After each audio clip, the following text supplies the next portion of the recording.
Hi, I'm Doug Hoagland, pastor of Woodside Church in Yardley, Pennsylvania, and I want to explain to you how you do the Church Has Left the Building. We did this a couple of years ago, and every year we've done it, we've really been blessed by it, and so we want to share it with you and invite your congregation to join us. In this video talk, I'm going to share some of the nuts and bolts of how it works. Every year we pick a theme and a book of the Bible, and we read through that book of the Bible and study it, preach on it in preparation for going out to serve others on the day we leave the building. We usually do this with a kickoff for us in September, after school has started and people are coming back from the summer. But you can choose any time of year that works best for you. You might do this during Lent, the beginning of the year, whatever works best for your congregation. It typically takes 6 to 7 weeks, and we then choose a day, often the last Sunday in October or November, first Sunday in November, to go out and serve others. But of course, we encourage you to choose the Sunday that works best for you. Now let me share with you the parts that go into the Church Has Left the Building. There are really 3 basic parts. First, there is loving God, which is prayer and worship. Second, grow in grace. That involves fellowship and discipleship, Bible study. And the third is share with others. That's where we go and do our mission projects in the community.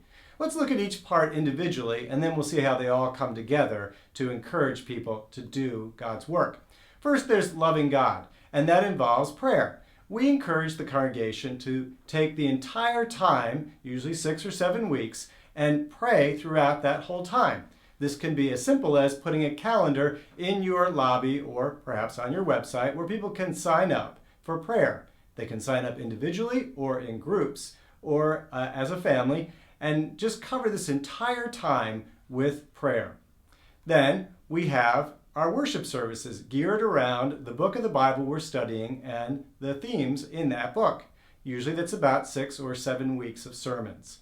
We'll provide you with the sermon outlines, themes, and even some sample sermons that you can use and adapt for your purposes. Now, if you're a church that uses the liturgy, then go ahead and do that. But we do want to make these available in case you want to do a sermon series that fits with this theme. The second part is growing in grace. And there we have daily readings of the book of the Bible. So that by the end of the time you've done this, over that 6 or 7 weeks, you'll have read that whole book of the Bible. Usually it's one of the Gospels or the book of Acts.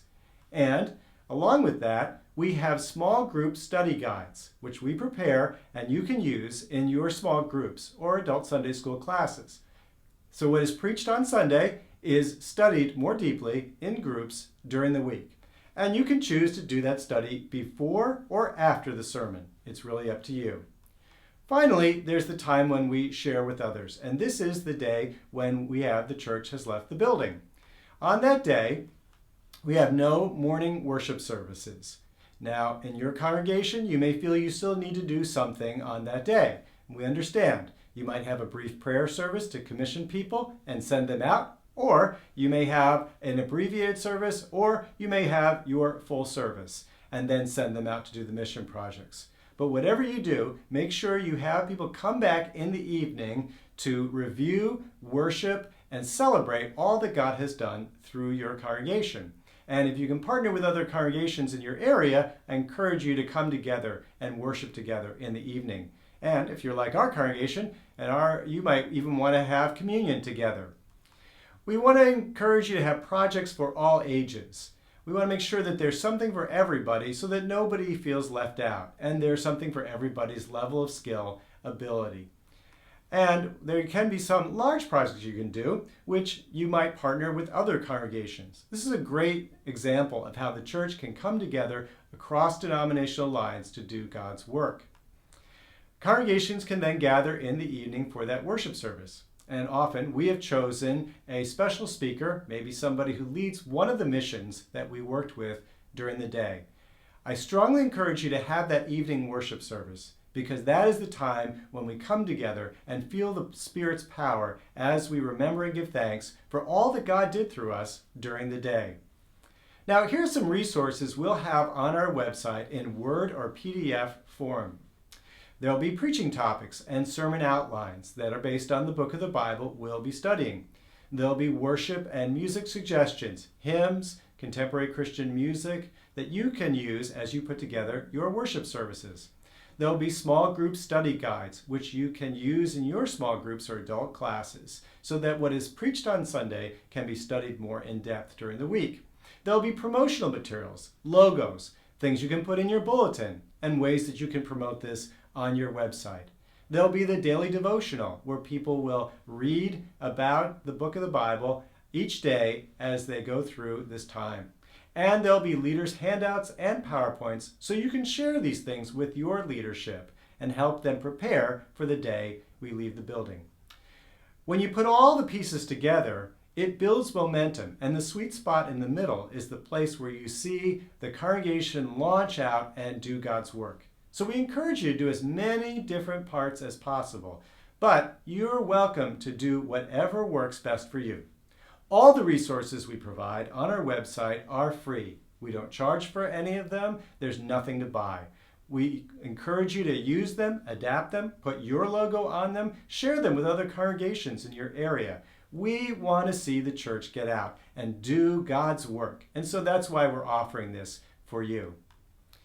Here are some next steps to consider as you think about doing The Church Has Left the Building. First, pray and see if this is what God is calling you to do. Then, get the support of your board. Talk to them, show them some of these PowerPoints, explain what's involved, ask them to pray about it. Then commit to doing The Church Has Left the Building. And please let us know about that so we can encourage you and answer any questions. We hope you'll choose an overall leader, someone besides the pastor, to oversee this project. And you may want to choose a leader for each one of those 3 circles to work with your overall leader. Finally, you can start contacting leaders of mission projects now. It's good to do that as early as possible. Go to people who are already involved in community groups and ask them if they would be willing to head up a project for that day. As you gather these leaders and their projects over the summer, you can then promote them in your bulletin during the weeks in the fall that lead up to the day you leave the building, or whatever time season that you do it. For more information, look at our website at woodside-church.org, and you can always email me questions at doug@woodside-church.org. Thanks for listening, and we hope you'll join us for The Church Has Left the Building.